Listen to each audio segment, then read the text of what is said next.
کسی کا کینہ، بغض، نفرت. ہماری دن اور رات گزرتے ہیں نا ایک دوسرے کی جڑیں کاٹنے کی فکر میں لگے رہتے ہیں.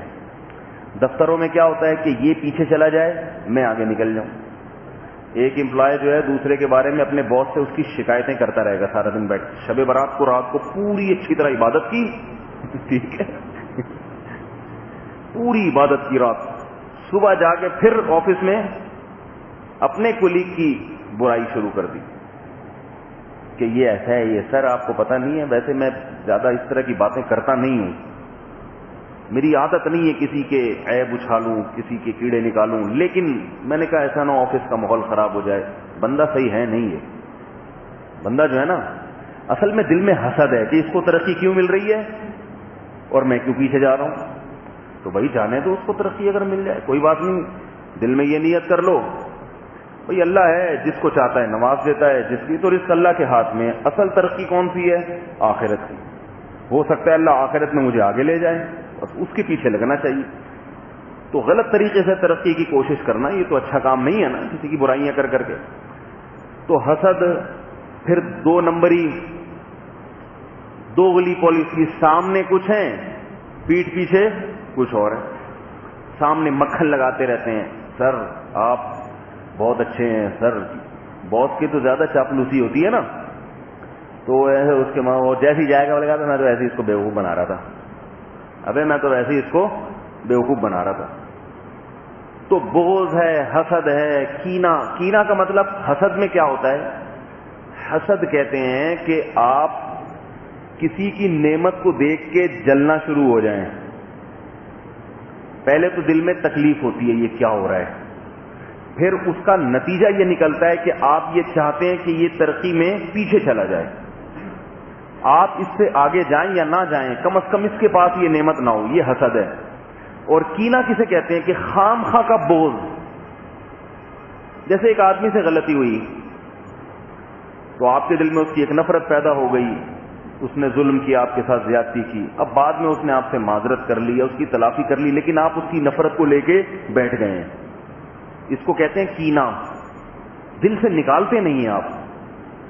یہ بعض آدمیوں میں یہ چیز ہوتی ہے، اپنی بیویوں کے معاملے میں کینہ ہوتا ہے. ان کی بیوی سے کبھی کوئی غلطی ہو جائے نا، یہ بہت رپورٹیں آتی ہیں میرے پاس، تو وہ ساری زندگی عورت کو اس پہ تانے دیتے رہتے ہیں، یہ کیوں کیا؟ بھائی چھوڑو، ختم کرو، مٹی ڈالو، جو ماضی کا قصہ تھا اس کو بھول جاؤ. سب سے غلطیاں ہر ایک سے ہوتی ہیں، لیکن وہ مردوں کی بات طبیعت ایسی ہوتی ہے کہ دل میں کینہ رکھ کے بیٹھ جاتے ہیں.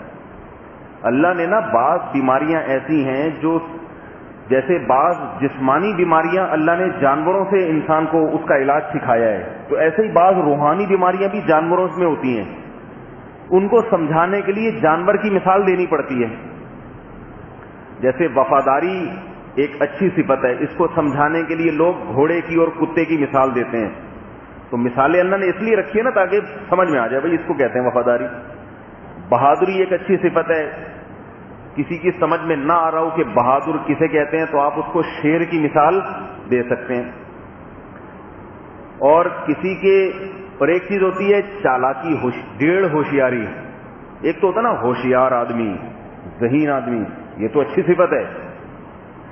ہوشیار ہونا، ذہین ہونا تو اچھی بات ہے نا، ذہین آدمی ہے تو یہ تو ایک اچھی بات.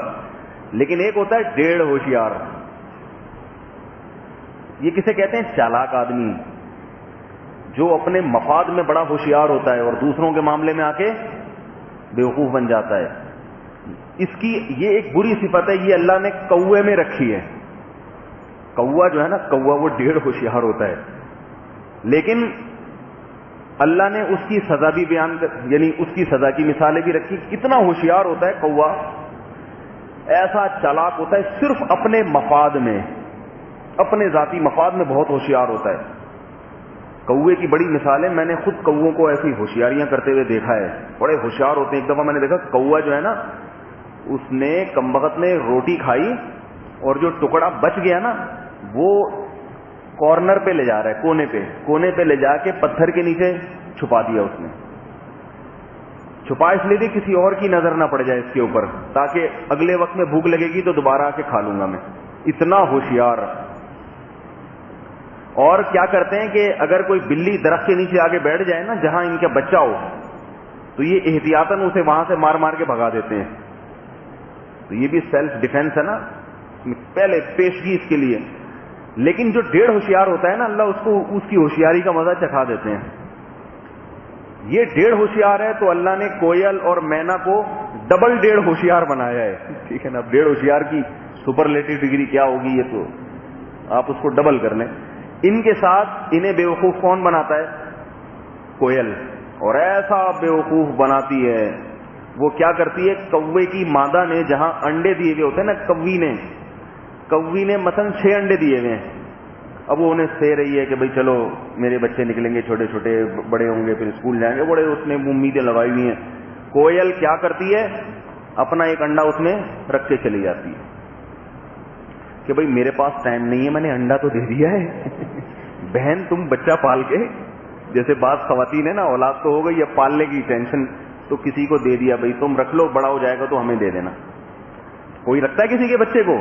بھئی بڑا ہو جائے گا پھر بھی ہم ہی رکھیں گے, اس نیت سے تو ٹھیک ہے, لیکن بڑا ہو کے تمہیں دے دیں اور وہ جو مشکل وقت تھا وہ ہم کاٹیں, ایسا نہیں ہوتا. کوئل کیا کرتی ہے کہ انڈا دے گی اور کہتی ہے چھوڑو ٹینشن کیا لینا, یہ کوا جو ہے نا ساری دنیا کو بیوقوف بناتا ہے, آج اس کو ٹوپی کرا دو, اس کو چونا لگا دو, ایسا چونا لگاؤ کہ یہ ساری زندگی اپنے زخم چاٹتا رہے, ایسا زخم کرو.